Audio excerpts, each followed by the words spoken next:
Eu quero compartilhar com você nessa noite sobre o tema busca implacável. Diga comigo, busca implacável. 1 de João 2, verso 23. Esse texto tem que ser martelado na sua mente. E você tem que sair daqui com ele memorizado. Todo aquele que nega o Filho, esse não tem o Pai. Diga comigo, todo aquele que nega o Filho, esse não tem o Pai. Mas aquele que confessa o Filho, tem igualmente o Pai. Diga, quem tem o Filho, vai ter o Pai. Diga, quem tem o Filho, vai ter o Pai. Busca Implacável é o nome de um filme que conta a história de um pai. Era um ex-agente do governo americano que deixou o seu emprego para dedicar tempo à família. E ele já tinha separado-se da sua esposa, e ele queria passar mais tempo com a sua filha aqui, fazendo serviços particulares. Um dia, essa garota, ela liga para o pai e diz: pai, as minhas amigas estão fazendo uma viagem para a França, e eu queria ir nessa viagem. E ele, experiente, investigador, policial, que conhece a vida e sabe das maldades do mundo, ele diz: filha, não vá, vocês não podem ir sozinhas, vocês são muito vulneráveis. A Europa é um país, é um lugar muito perigoso, vocês vão estar lá, sabe, sujeita a muitos riscos. E ela, escondida do pai, compra o pacote de viagem, vai com as amigas e chega na França. Assim que elas chegam, elas são interceptadas por uma pessoa que oferece ajuda, amizade, e descobre o motivo da viagem, o endereço que elas vão estar, quanto tempo vai passar, e conecta com um grupo de traficantes de mulheres, que vão até a hospedagem dela, o apartamento onde elas estão, e as sequestram. E naquele desespero, uma sendo levada, a outra aqui se joga debaixo da cama. E ela liga para o pai, e ela diz: pai, estão nos sequestrando. E ele diz assim: diga qualquer característica que essa pessoa tem. E ela diz lá: não, estou vendo uma tatuagem, ela está embaixo da cama. E ele consegue ouvir a voz da pessoa, e ao tempo o traficante lá encontra ela debaixo da cama, arrasta, toma o celular, e o pai só tem essa informação dela. Daí, com aquela informação de que o sujeito tem uma tatuagem, e menos de um minuto de voz dele gravada, ele pega o voo, vai para a França, e aí ele vai numa busca implacável para encontrar, sem pista nenhuma da filha, para encontrar a filha. E ele não descansa enquanto ele não tem a sua filha de volta. Eu assisti esse filme, se você quiser assistir, eu recomendo. Tem uma ou duas espinhas, é como comer um peixe. Você come a carne e joga a espinha fora, não é? Mas esse filme me faz lembrar que não apenas os nossos filhos, mas todas as crianças que você possa conhecer, imaginar, elas estão na mira de uma busca implacável. E como que essa busca se processa ao longo do tempo? A primeira pessoa que busca implacavelmente as crianças, você vai encontrar, é Deus. Deus é implacável em usar as crianças. Quando a gente olha para a história da Bíblia, e quando a gente olha para a história fora da Bíblia, nós vamos ver que Deus, toda vez que Ele tem um propósito a cumprir, Ele sempre começa a partir de uma criança. Inúmeros moveres de Deus, na Bíblia e fora da Bíblia, começam com o nascimento de uma criança. Eu poderia citar aqui vários deles, vou citar alguns. Moisés, em Êxodo 2, o povo de Deus estava vivendo um cativeiro, quase 400 anos. O povo não aguentava mais a opressão do Egito, começou a clamar, e a Bíblia diz que Deus ouviu o clamor dos seus exatores. O povo foi libertado com 430 anos, mas quando esse povo foi liberto, Moisés já tinha 80 anos, ou seja, 80 anos antes da libertação, Deus fez Moisés vir à luz. Só que quando Moisés nasce, o povo hebreu estava se multiplicando, e por um decreto lá do imperador, do faraó, todo menino que nascesse deveria ser morto, sufocado, asfixiado pela parteira na hora do parto. E elas iam fazendo assim. Mas de repente, no parto da mãe de Moisés, Joquebede, elas olham que o menino é bonito, é lindo, e Deus toca o coração daquelas parteiras, e elas o deixam viver. E você conhece a história, a mãe cria aquele menino escondido, mas como ele chora muito, ele vai crescendo e faz barulho, e ela, com medo de morrer junto com a família, ela faz um cesto, coloca Moisés naquele cesto, coloca na margem do rio Nilo, e manda Miriam ficar olhando, tomando conta. E a Bíblia diz que casualmente, de quando em quando, a filha de Faraó ia tomar banho naquele exato lugar. E no dia que ela deixou Moisés, a filha de Faraó foi se banhar. E ela vê o cesto, ela se aproxima, vê a criança, diz que criança linda, puxa, vou pegar para criar. Miriam se apresenta e diz, olha, mas ele precisa de mamar, você quer que eu consiga uma ama de leite? Ela fala, consegue. Então ela vai correndo e chama a mãe de Moisés. Olha os arranjos de Deus. E a filha de Faraó diz, olha, eu quero esse menino, vai ser meu filho, você tem leite para amamentar, porque muitas mães tinham perdido o filho e tinha leite, então eu vou te pagar para você criar esse menino.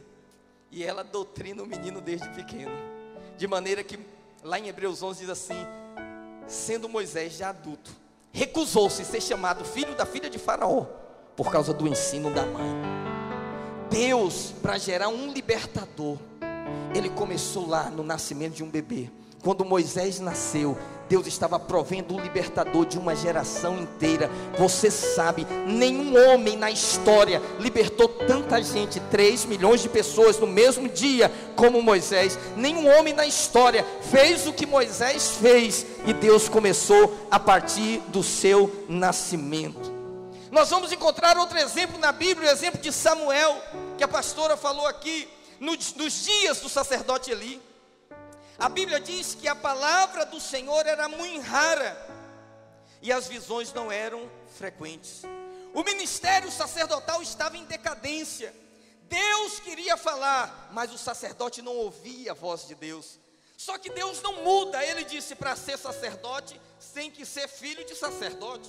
Agora nós temos um problema, porque os filhos de Eli não querem ser sacerdote. Na hora do sacrifício, irreverentemente, a gordura que deveria ser queimada para o Senhor, ele metia o garfo, tirava a gordura, comia, não respeitava as ofertas. Tinha relações na porta do templo, e as pessoas viam aquilo, e Deus falou, eu não vou usar essa geração.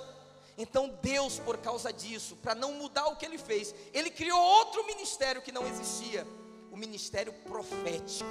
E agora Deus começa, onde que eu vou levantar um profeta? Deus olha na nação de Israel, todos adultos, homens criados. Ele diz, não posso usar esse, não posso usar aquele. Tinha que ser alguém que começasse muito novo. Ele olha para o templo e vê Ana chorando, angustiando o seu coração e dizendo, Senhor, dá-me filho, dá-me filho, dá-me filho. E o filho não vinha, até que ela foi tocada pelo Espírito Santo, e ela disse, Senhor meu Deus, se tu me deres um filho homem, eu o consagrarei ao Senhor.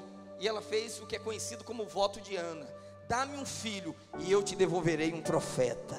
Deus falou, negócio fechado. Naquele momento ela vai para casa e teve aquele love, né, com o marido. E você sabe, nasceu. E o nascimento de Samuel não foi o nascimento de uma criança só, foi o nascimento de um ministério profético que mudou os rumos da história de Israel. Então novamente nós vemos a busca implacável de Deus por uma criança para dar início a um novo ministério. Caminhamos para o Novo Testamento, vamos encontrar João Batista. Lucas capítulo 1 diz, depois de 450 anos de silêncio. As Bíblias antigamente, quando as pessoas ainda usavam Bíblias de papel, não usavam em iPad, em celular, não é? Mas de papel, a Bíblia é dividida em Velho e Novo Testamento. Entre o Velho e o Novo Testamento, tinham 4 folhas e meia em branco, que não tinha nada escrito. O que significava isso? Hoje, pela economia de papel, as novas já não têm, mas as antigas todas tinham. Que foram 450 anos de silêncio. Deus não tinha voz profética para falar, não se ouvia a voz de Deus. E agora chegou a plenitude do tempo, e o Messias tem que vir, porque ele viria na plenitude do tempo, e Deus tem que anunciar o caminho do Senhor. Ele precisa de alguém. Entre os vivos não tinha ninguém. Então Deus novamente visita uma mulher estéril, Isabel. esposa do sacerdote Zacarias, não tinha filho, e aquele ventre adormecido, Deus faz novamente ovular, e uma mulher avançada em idade engravida. Você conhece a história? O anjo aparece para Zacarias e diz: tua mulher vai ter um filho. Ele não acredita. Deus fala: você vai ficar sem falar até ele nascer. A língua cola no céu da boca, ele sai mudo só depois que a criança nasce. Que dizem: olha, vamos dar o nome da família. Aí a mãe diz: não, o nome dele vai ser João. Ela fala: não, mas e o pai, o que acha? Ele foi lá, o pai não falava, escreveu numa tábua João. Ele falou: testificou. Quando ele falou João, a língua se soltou. E João Batista, 6 meses mais novo do que Jesus, veio à frente para fazer o quê? Endireitar as vossas veredas, preparai o caminho do Senhor. Aquele que vem depois de mim, eu não sou digno de desatar as correias das suas alparcas. Eu vos batizo com água, mas virá um que vos batizará com Espírito Santo e com fogo. E ele estava anunciando o caminho do Senhor. Deus começou a partir de uma criança. Depois nós vemos na mesma sequência Jesus. Agora em Lucas primeiro nós vemos o momento que Deus resolve salvar o mundo, pagando o pecado da humanidade. E ao invés de Deus enviar um anjo e dizer: anjo, salva o povo, Deus poderia fazer isso. Deus também poderia dizer: não, vou criar um homem, como eu criei Adão, eu vou criar um outro homem novo do pó da terra. Mas Deus não faz isso. Criar um homem adulto, Ele vai buscar uma criança. E o anjo do Senhor começa a visitar as terras de Israel. Lá em Nazaré encontra uma menina de 16 anos, virgem, santa, consagrada ao Senhor. E o anjo disse: ei, você é agraciada, o Senhor te visitou, você vai ser mãe do Salvador. Meu Deus, ela se assustou. Como pode ser isso? O Espírito do Senhor virá sobre ti e te encherá, e o poder do Altíssimo te envolverá, e o ente santo que está dentro de você não tem contato humano, ele virá, o seu nome será Jesus, porque salvará o seu povo do seu pecado. E aquela menina engravida, não tem homem, não tem nada, mas tem um bebê vindo. Tem um bebê vindo. Deus começa a partir de uma criança. Muita gente pergunta: por que, pastor? Por que Deus não pegou um profeta, um sacerdote consagrado? Não, Deus vai em busca de uma criança. Ele vai trazer ao mundo um menino, e esse menino vai salvar o mundo inteiro. Se nós sairmos das páginas da Bíblia e entrarmos na história paralela da igreja, nós vamos ver que homens que se tornaram fortes, instrumentos de Deus, para sedimentar, para expandir, para estruturar o cristianismo. Também o propósito de Deus começou na sua infância. Eu poderia citar para você Agostinho de Hipona, conhecido como Santo Agostinho. Claro, você lê a biografia dele e diz: pastor, mas ele converteu aos 32 anos de idade e viveu uma vida promíscua. É verdade. Mas quando você lê a biografia dele, e eu já li com os meus filhos, tem um livrinho chamado 10 Meninos que Mudaram o Mundo. É uma linguagem infantil para você contar a história de grandes homens de Deus aos seus filhos. 10 meninas que mudaram o mundo, sabe? 10 mulheres que se tornaram poderosas em Deus, na linguagem da criança. E você vai ver a história de Agostinho. Ele é um menino que ele tem uma santa curiosidade pelas coisas de Deus. Ele tem questionamento que ninguém responde, e naquela busca ele bate uma porta, bate em outra. Aos 32 anos de idade, ele está caminhando pela rua com um vazio no coração. Ele vê um homem, um morador de rua, sorrindo, dando bom dia, alegre. Ele chama um amigo e diz: como? Esse homem mora na rua? Esse homem não tem uma casa? Eu tenho uma casa, eu sou próspero, eu tenho um bom emprego, eu tenho boa saúde, e eu não tenho essa felicidade que esse homem tem. E alguém disse: existe uma felicidade, Agostinho, que é muito maior do que possuir uma casa, muito maior do que ter um carro, muito maior do que você ter bens materiais, um bom emprego e saúde. É uma felicidade que ela tem que nascer dentro de você, é através de Jesus. E esse homem vai para as páginas das Escrituras. Mas onde está o propósito de Deus? Desde criança, Agostinho de Hipona, ele era um estudante inveterado, um homem dado à leitura, estudava tudo. E quando ele se converte aos 32 anos de idade, a igreja carente de revelação, esse homem vai estabelecer algo que ninguém tinha feito: doutrina da originalidade do pecado. E ele vai descrevendo, conceituando e instruindo a igreja num período carente de mestres. Nós vamos lá para Martinho Lutero. A gente só ouve falar da reforma no dia 31 de outubro, a partir de 1517, né? Daqui a 2 anos, 500 anos. Então, quando Martinho Lutero pregou aquelas 95 teses, lá na porta da igreja de Wittenberg, muita gente diz, ali começou a reforma. Mas quando a gente vê a história de Martinho Lutero, e a gente vai ler, nós vamos ver o trabalhar de Deus desde a menor idade. Como Agostinho fazia pergunta aos seus pais, que ninguém sabia, Martinho Lutero fazia perguntas que ninguém sabia responder, e ele começava a buscar, e naquela busca dele, ele se tornou monge. Até que um dia, desceu à biblioteca do mosteiro, inconformado com aquela pecaminosidade, vida de indulgência, ele começa a ler o Novo Testamento, chega em Romanos, lê Romanos 1, Romanos 2, Romanos 3, Romanos 4, chega em Romanos 5, justificados pois pela fé, tenhamos paz com Deus, por meio de Jesus Cristo nosso Senhor. Ele falou, o homem não é justificado pelas obras, temos que falar isso para as pessoas. Oh irmãos, e Deus vai usar esse homem de maneira poderosa. Eu estava lendo a história dele, lembrando, eu criança, sabe qual era o meu hobby? Ouvir mensagens. Eu ficava curioso, toda vez que alguém ia pregar, lia um texto, falava, o que ele vai falar nesse texto? Eu levantava de manhã cedo, sábado, para ouvir Jimmy Swaggart. No dia que eu li a história de Billy Graham, e descobri que ele tem 16 sermões diferentes, em João 3,16, eu fiquei enlouquecido. Eu disse, como ele pode pregar 16 mensagens diferentes, no mesmo texto? Para mim uma já dá muito trabalho. Ele tem 16 mensagens diferentes, evangelísticas, no texto, porque Deus amou o mundo. E tem uma mensagem que ele prega só, por quê? Por quê? Tem uma que ele prega só, de tal maneira. Você vê o trabalhar de Deus na vida desses homens, irmãos, e você vê que tudo começou na infância. João Calvino juntou-se à reforma de Lutero, fundou uma escola em Genebra, na Suíça. Por quê? Porque estava sendo perseguido. Ninguém queria ir lá, falou, se você ficar aí na Alemanha, vão te matar, vão te perseguir. Ele vai para a Suíça, abre uma escola, não tem aluno. Você lê a história dele e começa a mostrar que pessoas de toda a Europa vieram para estudar com ele. Ele dava aula, falava por 8 horas, e as pessoas permaneciam ali. E quando você lê a história de João Calvino, você vai ver que com 14 anos de idade, me diga qual é o jovem de 14 anos de idade que tem interesse por estudar teologia? Ele lia toda a teologia. 14 anos de idade, ele já é um exímio estudante de teologia, depois faz faculdade de Direito, e ele se tornou um grande mestre para combater as heresias naquele tempo.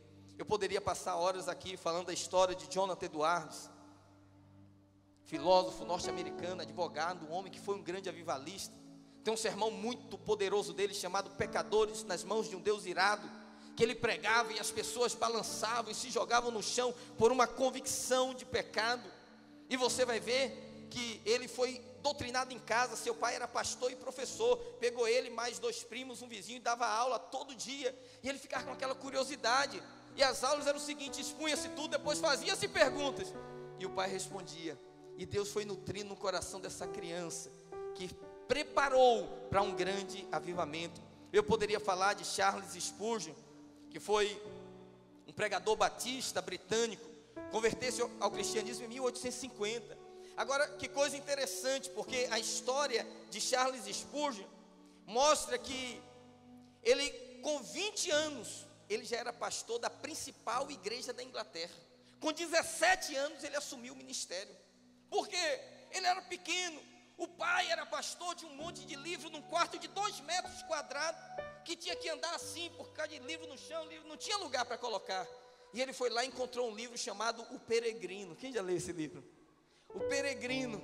E ele ficou impressionado com a vida do cristão, o personagem principal, como que aquele homem foi vencendo as tentações e tal, e aquele livro marcou a vida dele de tal forma, que encheu o coração dele de fome. E o que dizer, irmãos, de John Wesley, Martin Lloyd Jones, Billy Graham, e tantos outros que foram usados pelo Senhor.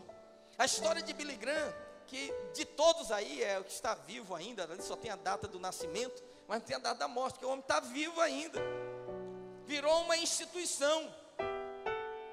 Mas quando você lê a história, você vê que quando ele era ainda um adolescente, estudando numa escola nos Estados Unidos, a escola resolve fazer uma excursão para Oxford, para visitar, entre outras coisas, a casa de John Wesley, que está lá até hoje, o quartinho, onde ele orava todos os dias na mesma posição.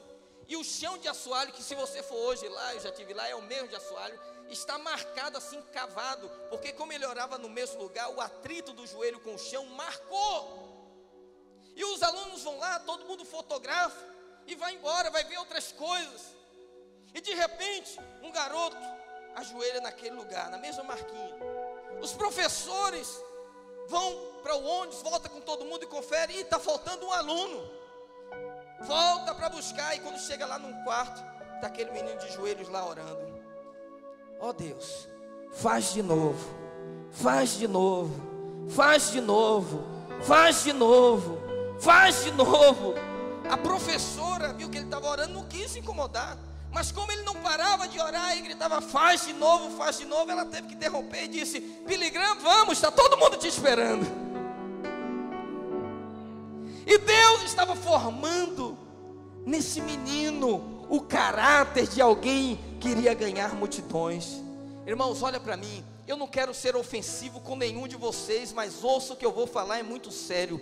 Deus nunca começou a mover, nem na Bíblia, nem fora da Bíblia, com velhinhos. Todos os moveres de Deus sempre começa a partir de uma criança. Ouça o que eu estou te falando. Ah, pastor, então não tem mais utilidade? Tem. Você quer participar do mover de Deus? Investe em criança. Você quer que o mover aconteça? Comece a formatar a mente da criança, porque elas estão abertas para o mover de Deus. Se nós queremos ser cristãos ferrenhos e nos opor a tudo aquilo que mata, que aborta, que destrói e que marca negativamente a vida das crianças, nós temos que nos posicionar. Por isso que a igreja é contra o aborto. Um dia eu falei para uma pessoa que apoia o aborto, eu falei: por que você apoia o aborto? Ela falou: é uma criança a menos para comer, para viver aí com dificuldade, com não sei o que e tal, às vezes a família não tem condições. Eu falei: mas você não sabe quem você está matando, você não sabe qual o propósito, porque primeiro Deus estabelece o propósito e depois traz a vida a alguém. Quantas vezes eu já tive a oportunidade de, na apresentação de crianças, pegar uma criança, tomar nos braços, e naquela hora eu sinto no meu espírito, eu digo: Deus, eu não sei quem eu estou segurando nos braços, eu não sei, os pais estão dedicando ao Senhor aqui, pode ser que eu esteja ali com o apóstolo Paulo nos meus braços, então eu tenho que abençoar e dizer: Deus, eu abençoo essa criança, cumpre nela o seu propósito, guarda ela do mundo, guarda ela do maligno, porque o diabo vai querer destruí-la, mas o teu propósito tem que se cumprir na vida dela. A gente não sabe, irmãos, lá no meio daquela criançada toda, eu estava ouvindo o testemunho de Richard Von Brandt, um dos missionários que evangelizou as cortinas de ferro, a antiga União Soviética. Quando não se podia falar de Jesus, ele colocava uma Bíblia no carburador do carro e atravessava a fronteira. E a história dele diz que um dia ele cheio de Bíblia lá, mas ele passava tanto que o pessoal lá da fronteira falou: você vai para onde? Ele falou: não, eu estou indo aqui. Você está levando o que aí? Ele falou: estou levando algumas coisas pequenas. Ah, então pode passar. Ele falou: eram muitas coisas pequenas, né? Várias Bíblias assim. Mas ele muitas vezes levava uma Bíblia no carburador do carro, porque eles revistavam o carro todo, e a Bíblia chegava lá, toda chamuscada, tirava aquelas páginas todas, pegava só as páginas que se salvaram, e os irmãos se reuniam num lugar subterrâneo, e ele começava a entregar as páginas da Bíblia, e o pessoal brigava e rasgava, e ele conta a conversão de um camarada, que pegou uma parte, porque cada um tinha que ler, e depois trocar com o irmão, e era parte desencontrada, mas Deus agia. E de repente uma pessoa na reunião pegou só um pedacinho de um evangelho e começou a dizer: glória a Deus, aleluia, glória a Deus, glória a Deus. Todo mundo: o que tem aí no seu pedaço? Ele: disse Jesus. Mas tem mais o que? Não, só peguei e disse Jesus. Mas por que você está dando glória a Deus e aleluia? Ele está dizendo disse Jesus. Jesus então existiu de fato, ele vive, porque se ele falou, ele é uma pessoa. E ele se converteu com disse Jesus. Mas sabe qual o mais impressionante? é a conversão do Richard Wurmbrand. Ele disse que ele estava sedento andando pela rua. E ele entrou, viu um prédio aberto assim, e entrou para pedir um copo d'água. Falou: moço, me dá um copo d'água. E tinha um pastor naquela igreja, viu, dona? Aí o pastor passou a mão na cabeça dele assim, várias vezes, e falou: você está com sede? Vem cá, eu vou te dar água. Ele disse: eu não me lembrava de nenhum dia que qualquer pessoa tivesse passado a mão na minha cabeça, me acarinhando. Eu até lembrava de uns tapas que eu levei, mas de carinho assim não. Aquele homem marcou a minha vida. Ele disse que começou a voltar para pedir água todo dia. Moço, me dá água, só para ele passar a mão na minha cabeça. E Deus usou ele de maneira poderosa para evangelizar na Rússia quando ninguém conseguia entrar. Todo o mover de Deus, irmãos, na Bíblia e fora da Bíblia, começa a partir da preparação de uma criança. E aquela criança que hoje está nos seus cuidados, amanhã ela vai ser boca de Deus para essa geração. Amanhã ela vai ser um grande apóstolo, vai ser um grande profeta, ela vai ser um grande ministério. Nós não sabemos, mas acredite isso, nós estamos hoje com sementes que vão florescer daqui a alguns anos. Pode ser que quando essa árvore estiver dando fruto, você já passou, mas na eternidade nós vamos nos encontrar e vai saber que você participou dessa obra, que aquele mover começou a ser gerado no dia que você acolheu. Deus está implacavelmente buscando crianças para cumprir o seu propósito e trazer o seu mover sobre a terra. Amém, queridos? Segundo, o diabo é implacável também em destruir as crianças. Então, se de um lado da história nós vemos ao longo da Bíblia e fora da Bíblia Deus agindo, procurando uma criança, e a partir dessa criança Ele gerando um ministério para daqui 40 anos, porque a gente quer tudo para hoje, mas Deus tem o seu tempo e os seus caminhos. Você olha aquela criança que corre inquieta e você diz: ai meu Deus, tomara que ela não venha para o culto hoje. Você não sabe, meu irmão, aquela criança pode estar na mira de Deus para ser algo que você jamais imaginou, porque ela vai responder a Deus de uma maneira que eu e você nunca respondemos. Agora nós vamos vir encontrar também que, como o diabo sabe desse propósito, ele tenta destruir essa criança antes do propósito de Deus se cumprir na vida dela. Então, na verdade, tudo começou por quê? Porque lá no livro dos começos, nos livros de Gênesis, Deus liberou uma profecia que nasceria uma criança, e essa criança esmagaria a cabeça da serpente. Agora, presta atenção, você precisa receber isso no seu espírito.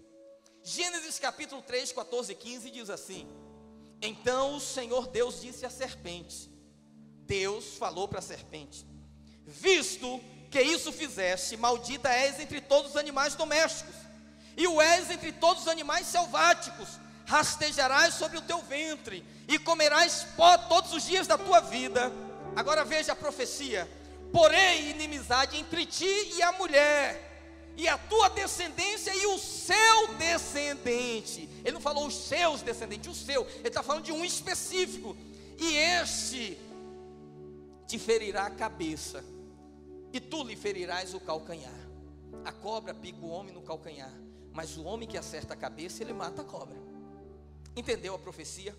Um dia que começa o desespero do diabo com as crianças, por causa dessa profecia de Gênesis. A promessa de Deus foi o seguinte: vai sair uma semente de uma mulher.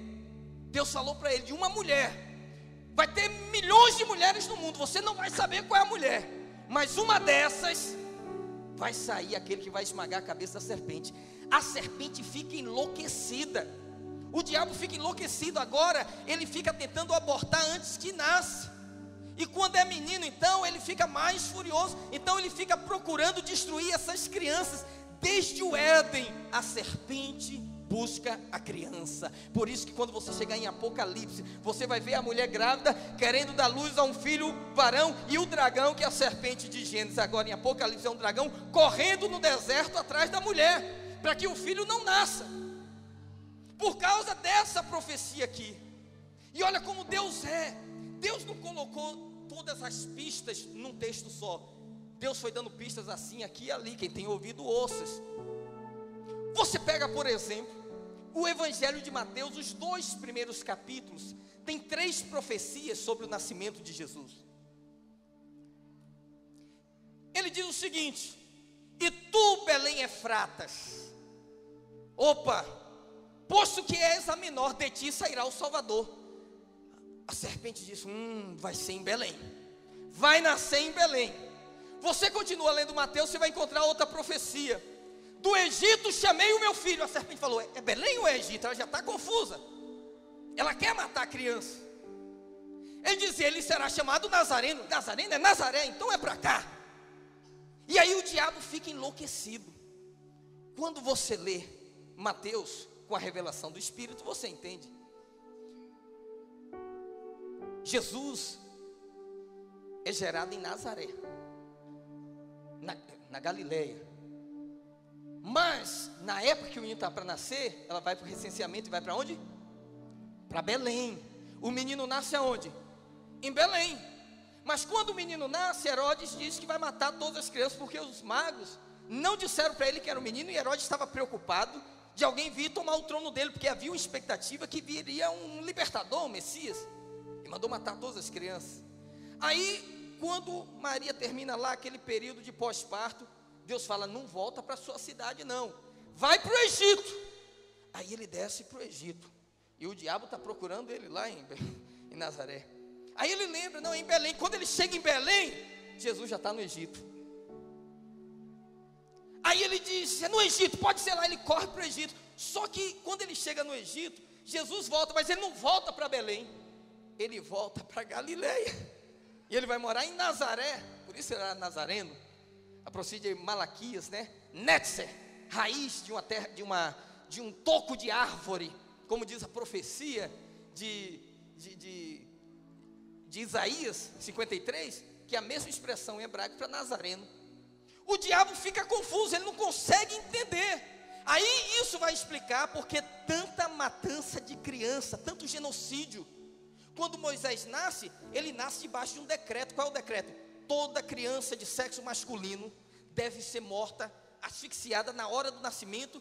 Não deixa nem chorar, segura pelo pescoço e diz para a mãe: nasceu morto, que pena. Foi isso que ele fez. E muita gente morreu, muita criança. Mas quem que eles queriam matar? Aquele que esmagaria a cabeça da serpente. Quando Jesus nasce, tem um decreto também de Herodes: matam todas as crianças.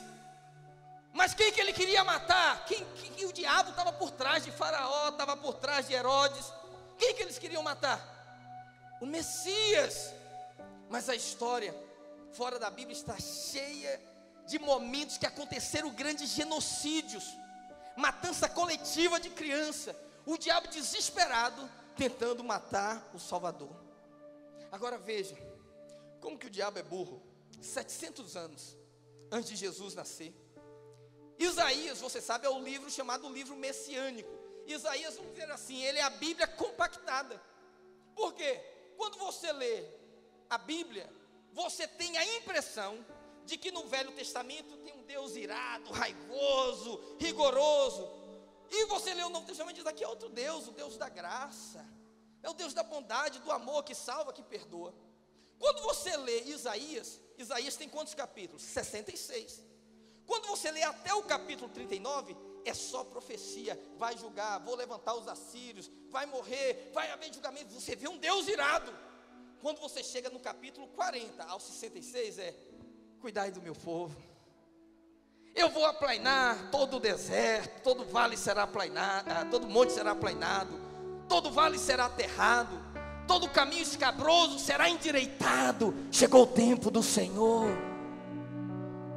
Então Isaías é o profeta messiânico que fala com mais detalhes da vida de Jesus. Mas ele não dá todas as pistas. Você lê lá Isaías 7,14, ele diz assim: ó, eis que a virgem conceberá e dará à luz a um filho. Puxa, tinha que ser uma virgem. Aí o diabo vai fazer a triagem por isso aí.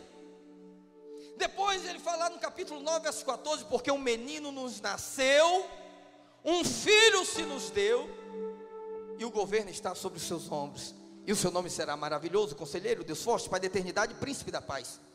Ali tinha uma profecia da divindade e da humanidade de Cristo.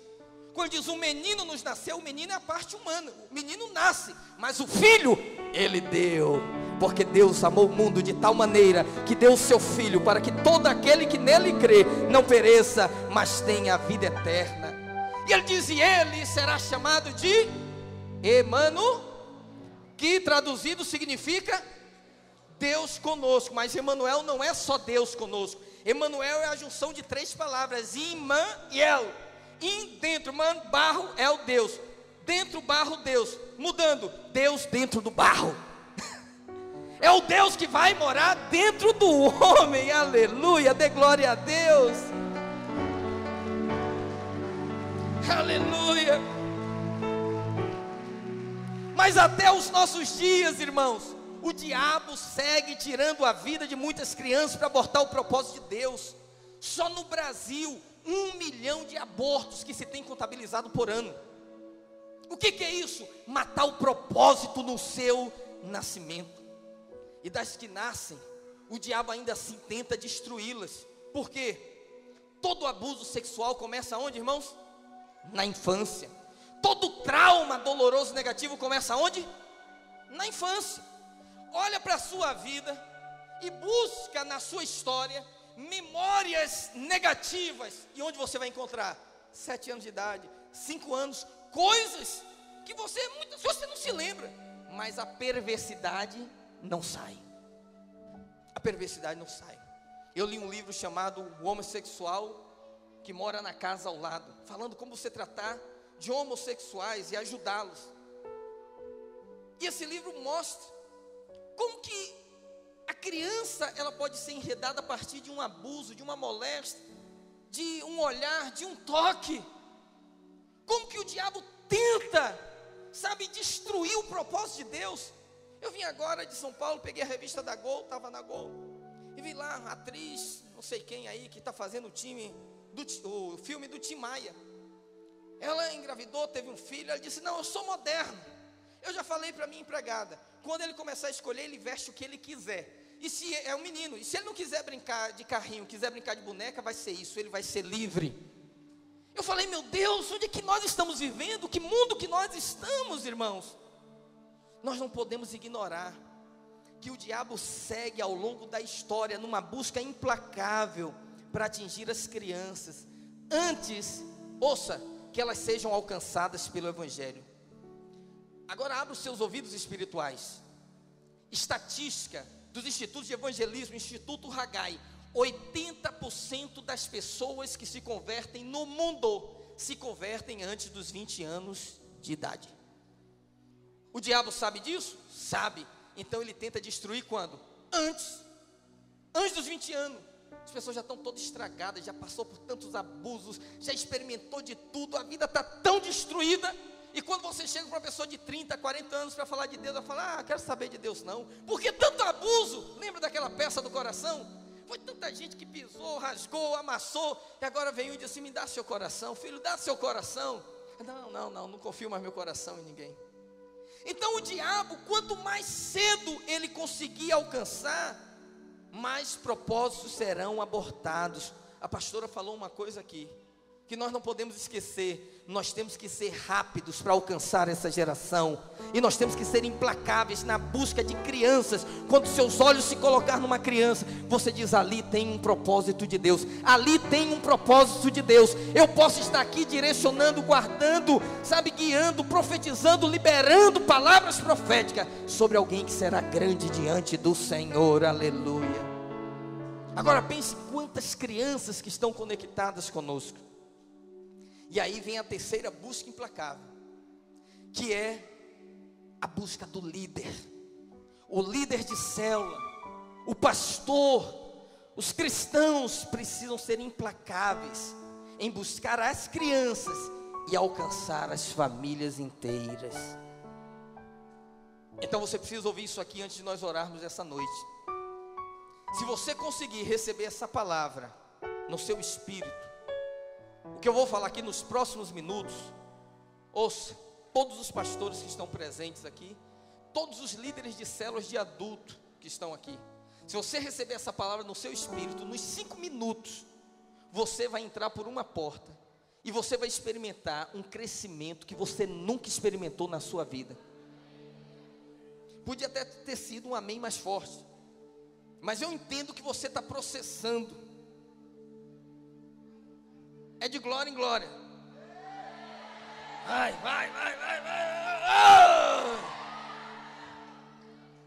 Se você receber no seu espírito o que eu vou falar aqui nos próximos 5 minutos, leia com atenção, ouça com atenção. 1 de João 2:23. Todo aquele que nega o filho, esse não tem o pai.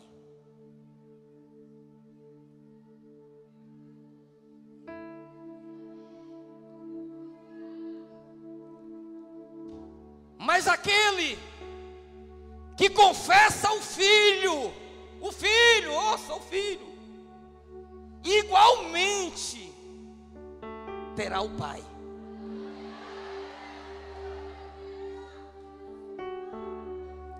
Observe o que Deus está dizendo. Ninguém pode ter o pai se antes não tiver o filho. João 14, verso 6. Disse Jesus: eu sou o caminho, a verdade e a vida. Eu sou o filho. Ninguém vem ao pai se não for pelo filho.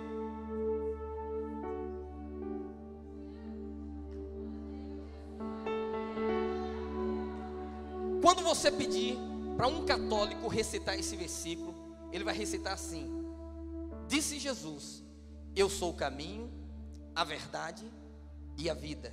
Ninguém vai ao Pai senão por mim. Mas quando você lê na sua Bíblia, que é igual à minha, você vai ler assim: disse-lhe Jesus: eu sou o caminho, a verdade e a vida. Eu estou no Pai, o Pai está em mim. Ninguém chega no Pai se não passar pelo Filho.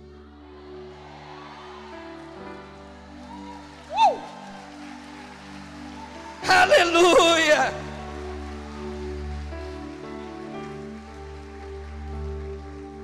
Essa palavra tem que ser rima no seu espírito, irmão. Essa palavra tem que entrar no seu espírito de uma vez por todas.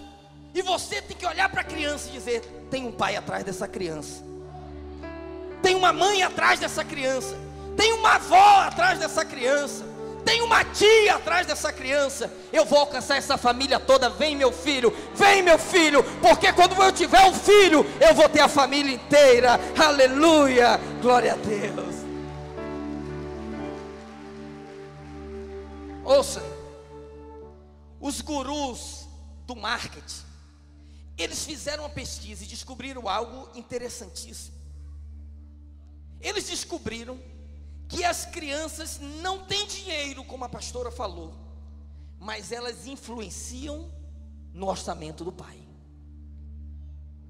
E através de uma pesquisa foi revelado que a criança, ela pode influenciar o pai no tipo de carro que ele vai comprar. Então, quando você vê um comercial que o pai está dirigindo e a criança está atrás, rindo, olhando pelo vidro, aquilo ali não é por acaso. Eles descobriram que quem tem o filho tem o pai. E eles não leem a Bíblia. Então eles disseram: o pai não quer comprar, mas o filho fala: pai, compra aquele carro, vende esse, compra aquele. Pai, compra. E o pai vai, vende aquele carro e compra por causa do filho. Eles descobriram que a criança tem o poder de influenciar o pai na compra de um imóvel. Por isso que quando você pegar um encarte de um imóvel e ver uma apresentação de um projeto imobiliário, eles vão focar o play, a piscina, a criança feliz, nadando, brincando com o pai, área de lazer. O apartamento tem 40 metros quadrados, não dá nem para você botar a geladeira e o freezer, mas a criança está feliz. E o pai vai, vende o lote dele, pega o dinheiro do banco, compra aqueles 40 metros quadrados, porque o filho quer o campo de futebol, quer a piscina. Porque eles descobriram, sem ler a Bíblia e sem vir aqui na conferência, que quem tem o filho tem o pai.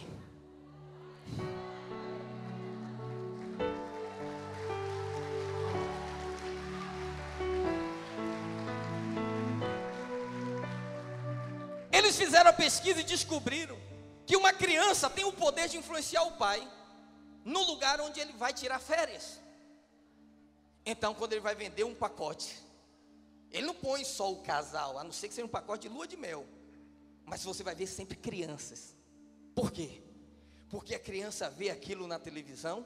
Depois que a criança vê um comercial, 3 segundos depois, ela acabou de ouvir o comercial.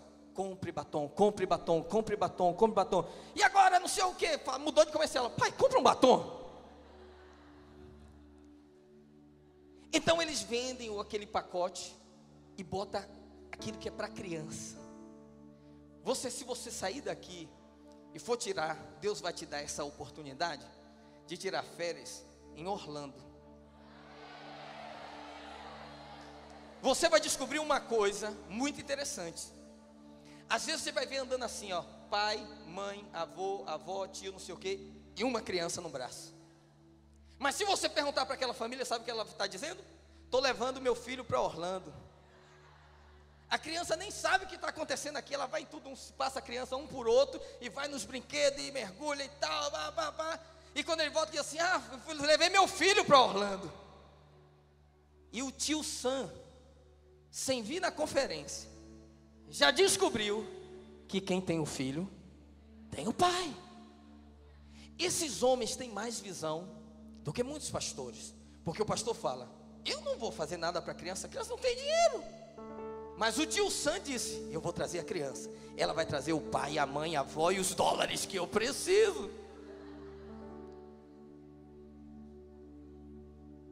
Quem tem o filho tem? Com esses dados, irmãos, você vai observar. Eu li uma reportagem,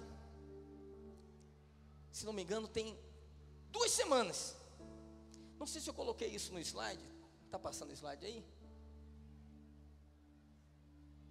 O que aumentou hoje no Brasil e no mundo foi sequestro de criança.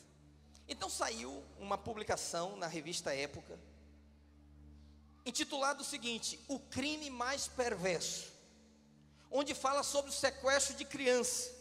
Veja o que ele diz: os integrantes das quadrilhas acreditam que levar crianças acelera o pagamento do resgate. Olha o que o traficante, que não veio na conferência, o sequestrador falou para a revista. Os pais pagam rapidinho, afirmou Robson Magela Castanon, de 22 anos, preso no ano passado, depois de sequestrar 3 estudantes de 7, 10 e 11 anos. Ele falou, sabe o quê? É canseira, você leva empresário, o cara fica negociando com você pode falar no telefone, ele fica dizendo que não pode, que não tem dinheiro, não sei o quê. A criança, você põe no telefone e diz, pai, eu quero sair daqui. E o pai arruma o dinheiro e rapidinho. O sequestrador certamente não tem o Espírito Santo de Deus. Não conhece 1 de João 2:23. Não veio na conferência. E ele descobriu que quem tem um filho,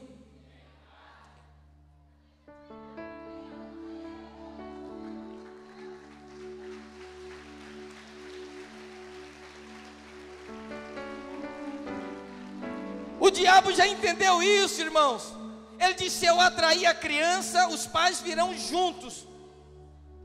Se a criança disser, pai, eu quero ir para a festa de Halloween, o pai deixa. Pai, compra a capa do Batman, o pai compra. Pai, eu quero uma fantasia de carnaval. Então agora o diabo está ganhando as famílias através das crianças. Você tem que ser implacável na busca de crianças. Você tem que falar para o diabo, dizer, diabo, eu já peguei o filho, eu vou ganhar a família inteira, o filho está comigo. Aleluia, aleluia. Pastor Geraldo chega para a pastora Alessandra e fala para ela, quantas crianças nós temos? Temos 870 e poucas crianças. Você chega para o diabo e diz assim, Satanás, os filhos já estão conosco. As famílias agora, vem o pai, vem a mãe, vem a avó, vem a tia, vem o tio, vem o irmão, vem todo mundo, porque quem tem um filho tem um pai. E aquela criança que era pesca virou isca, e na ponta da linha você vai puxar uma família inteira. Diga glória a Deus, aleluia. Qualquer marido, líder de célula inteligente, qualquer pastor de bom senso, ele está desesperado nessa hora para dizer para a esposa: eu vou ser o seu maior ajudador nessa célula Kids. Agora, meu marido não veio e lidera. Pega o DVD, pega o áudio, não deixa ele dormir essa noite e fala: homem, você é louco, o que você ficou fazendo em casa? Você está aí chorando: Deus, multiplica a minha célula, Deus, traz gente, Deus, eu preciso de vidas para o encontro, Deus, cresce a minha igreja. E Deus diz assim: filho, as crianças estão lá, olha atrás da criança, o que você está vendo? Pai, mãe, avó, tio, tia, irmão. Quem tem um filho, tem um pai. Pastora, tem 3 irmãs aqui que estão com bebê de colo? Tem? Tem 3 irmãs aqui que tem bebê de colo? Vem aqui.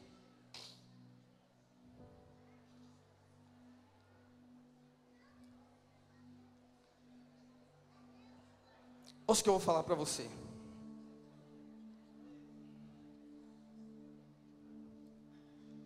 Me traga 10 jovens rapidamente aqui. 10 jovens. Fica 3 ou 4 com cada mãe dessa aqui. Isso. Isso. Deixa com a mãe. Deixa com a mãe. Olha para cá. Isso, fica com a mãe. Ei, se isso que eu falei para você não é suficiente, ouça o que eu vou te falar. A ovelha é um dos bichos mais medrosos que existe na face da terra. Ovelha não sobe monte. Ovelha não desce, não passa na beira de precipício. Ovelha não se arrisca. Ela precisa se sentir segura. Qualquer coisa que ameaça, a rechaça. Mas muitas vezes o pastor, ele estava apacentando o seu rebanho desse lado aqui, numa planície, muita grama verde e tal, mas as ovelhas comem o dia todo, você sabe, então o pasto acaba. E o pastor precisa levar as ovelhas, trazer para o lado de cá, porque aqui ainda tem muita área, muito verde, muito capim. Acontece que entre esse campo e aquele campo tem um grande precipício, e o único caminho viável para chegar do outro lado é passar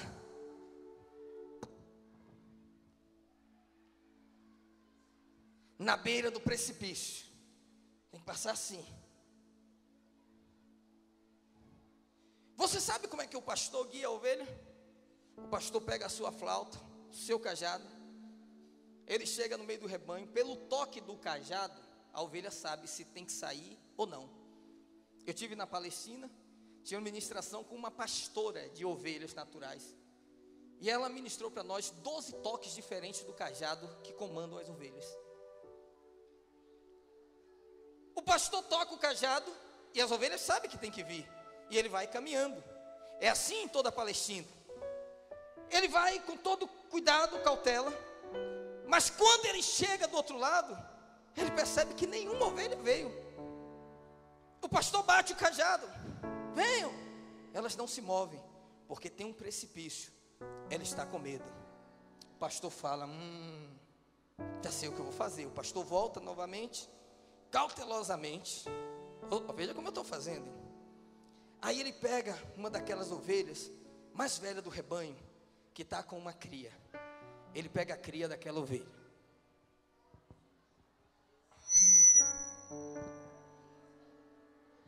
põe a cria no ombro, e ele vai passando o precipício.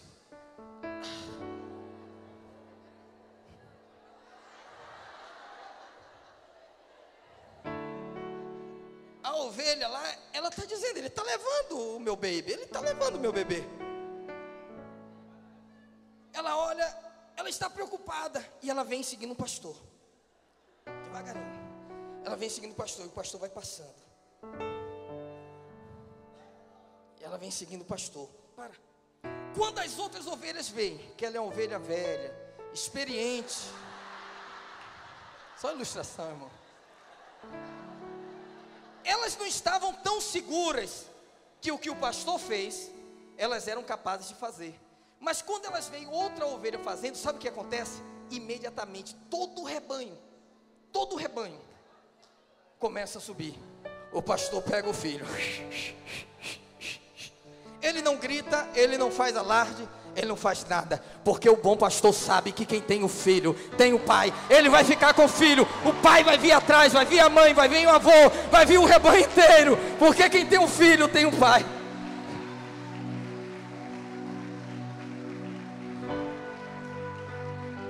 Quando o pastor pega a pequena ovelha, o rebanho todo vai estar com ele, meus irmãos. Por que o rebanho todo não está com você? Porque você não pegou as ovelhas ainda nas mãos. Pega a ovelha no colo. Pega a ovelha no colo. E veja se não vai vir a família toda atrás. Vem aqui, três pastores. Venham três pastores. Três pastores, rapidamente. São sem criança. Três pastores. Pegue esse menino aqui. Isso, essa menina. Pega esse menino aqui. Quem outro? Pega aqui. Isso. Fica com eles aqui na frente. Eu chego aqui, irmãos. Bom demais a conferência. Que o amor de Deus o Pai, a graça do Senhor Jesus Cristo e as consolações do Espírito Santo guarde o seu coração. Vai nessa paz. Todo mundo levanta, pega a bolsa e vai embora. Você acha que aquelas três mães vão embora? Por quê? Ela disse, não posso sair daqui sem meu filho. Meu filho está lá, eu vou estar aqui do lado do meu filho. Diga, quem tem um filho, tem um pai. Tem uma maneira muito fácil e rápida de você ganhar o rebanho inteiro. Pega o filho. Pega o filho, irmão. Pega o filho. Pega o filho. Pega o filho. Pega o filho. Pega o filho. Pega o filho. Pega o filho, querido. Pega o filho. Pega o filho. Cadê aquelas crianças do coral? Traz as crianças aqui. Cadê as crianças? Traz as crianças aqui. Traz as crianças. Onde você encontrar uma criança nesse salão, pega essa criança. Pega essa criança. Vê se você vai conseguir sair daqui sem ela. Você não vai. Pega a criança, vem com ela. Vem com ela, pastor. Pega uma criança. Líder, adulto. Não mães. Falando de líderes de adulto. Pega uma criança. Pega uma criança. Pega uma criança que não é seu filho. Pega uma criança. Vem com ele. Vem com ele. Pega a criança. Pega a criança. Vem. Vem cá, Max. Vem aqui. Chega aqui em cima e diz, ó, eu não sei quem é esse menino, mas já peguei ele. Na mesma hora vai aparecer aqui alguém. Vai dar até a polícia. Essa criança aqui, ela pode não saber nem o endereço dela. Ela pode nem saber onde ela está e o que ela vai fazer quando sair daqui. Mas essa criança aqui, tem o poder de trazer a mãe para cá. Vai trazer a mãe para cá. Vem todos que estão com a criança, venham cá para frente. Aqui em cima, todos que estão com a criança, venha, sobe. Quem está com a criança, só quem está com a criança, sobe com ela. Sobe. Pega uma criança, pastor, quem tem um filho tem um pai. Isso é um ato profético. Pega uma criança, pega a criança, dá um bombom para ela, passa a mão na cabeça. Pega a criança, pastor. Pega a criança. Pega a criança. Pega a criança. Isso. Vem. Pega. Agora, cadê o pai? Cadê a mãe dessas crianças que estão aqui? Vem procurar quem está com seu filho. Vem em busca aqui do seu filho. Cadê? Onde é que está seu filho? Ó, tem tanta criança, ele vai justamente onde o filho está. Olha aí, vem, olha aí. Você achou que era só essa? Olha quanta gente. Quanta gente, aplauda o Senhor, dê glória a Deus. Olha quantas pessoas estão vindo por causa das crianças. Olha aqui, que maravilha. Oh, xaralabacaxeriandalaba, xaralababa. Aleluia. Pastor Lucas, cadê você, meu irmão? Estou aqui, pastor. Cadê? Aqui, vem. Oi. Vamos, irmão. Olha o que vai acontecer aqui nessa hora, irmão. Olha aqui. Ai, meu Deus do céu. Eu comecei a igreja há 5 minutos. Eu peguei uma criança que trouxe outras crianças e agora os pais estão vindo. Vai acontecer isso no seu ministério, vai acontecer isso na sua liderança. Famílias inteiras entrando pela porta do seu prédio e dizendo: é aqui que meu filho está, é nessa célula, é nesse encontro que meu filho veio. Eu quero vir para cá, eu quero estar nessa igreja. Porque, diga comigo, quem tem o filho tem o pai. Quem tem o filho tem o pai. Quem tem o filho tem o pai. Fica de pé em nome do Senhor Jesus. Começa a orar nessa hora. Oh, xaralabacaxeriandalaba, xaralababababa. Começa a clamar agora. Deus vai te dar um útero espiritual. Deus vai gerar paternidade no seu coração. Deus vai te dar encargo como você nunca teve, pelas crianças, pela célula. Oh, xaralabacaxeriandalaba, xaralababa. Você vai entrar na porta de uma frutificação inumerável, de uma multiplicação que você nunca experimentou antes. Segura as crianças, os pais vão vir, as famílias vão vir. Eu estou vendo nessa hora. Profetiza, profetiza, profetiza, profetiza. Faz de novo, aumenta o fogo do teu. Sim, Senhor.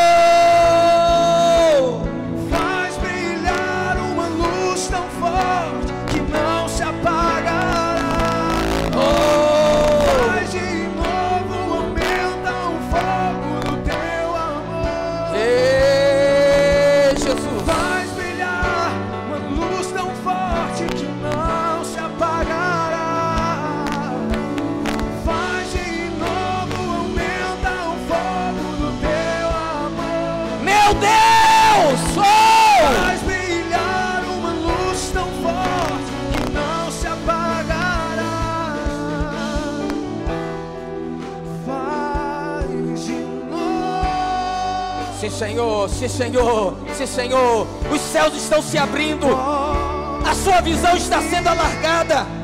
Deus está te dando visão espiritual nessa hora, meu irmão. Crescimento e multiplicação inumerável. Oh! Meu coração, oh! Cheira lá,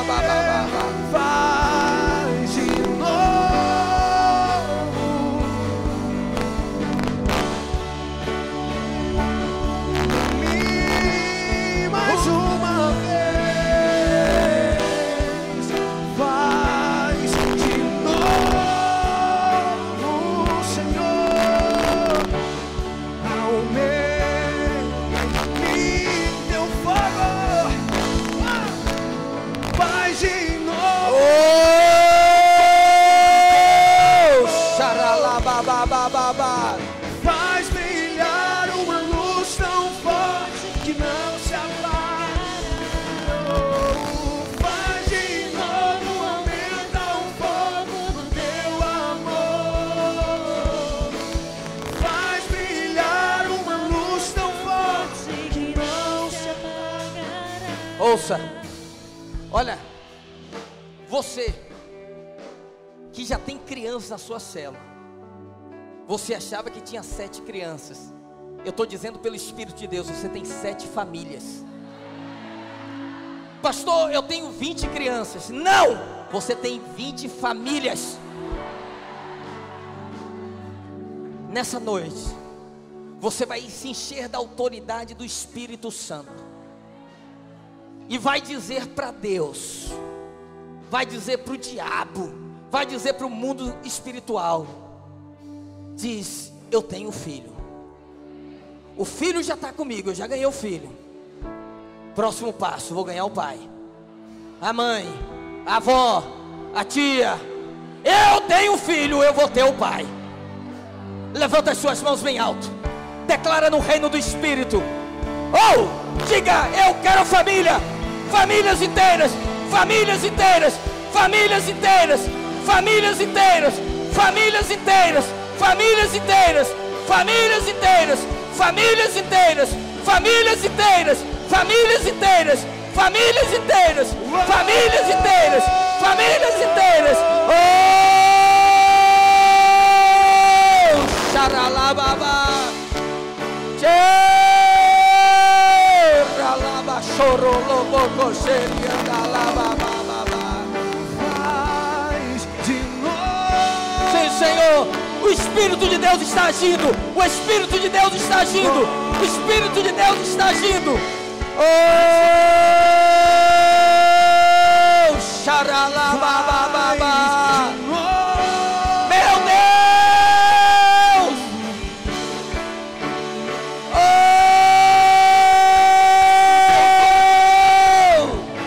Oh, faz de novo, aumenta o fogo do teu amor. My God!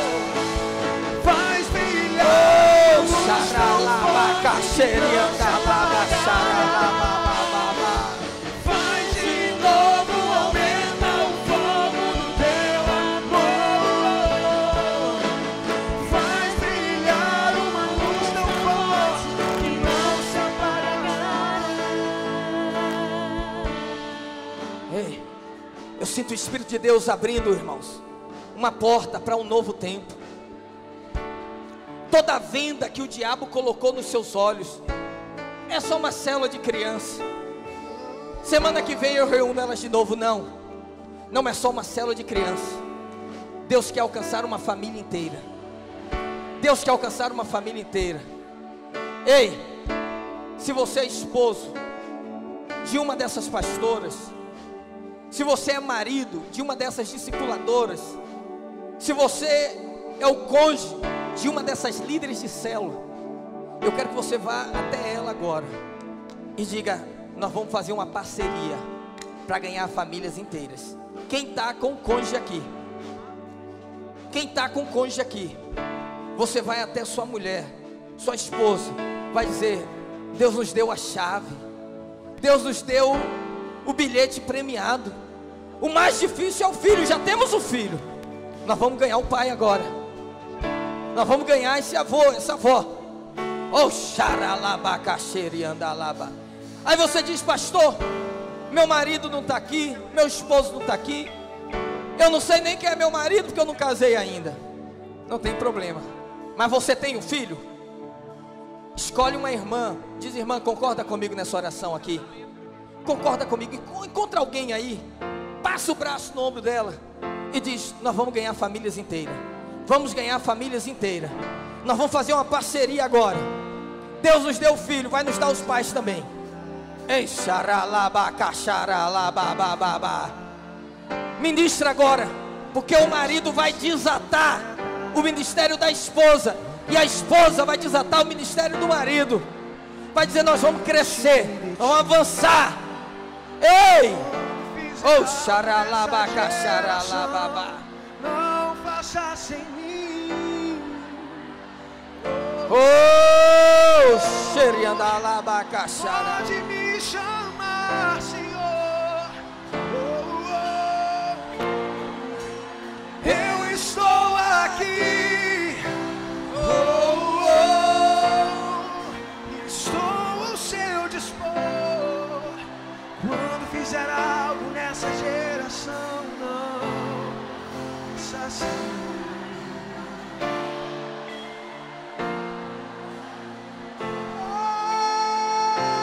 Ei, Deus! Oh, xaralabababa.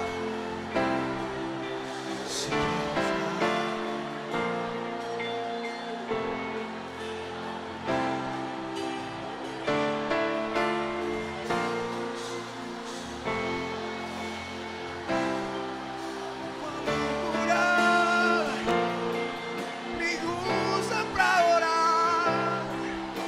Quando falar, deixe-me ser o profeta. Quando mover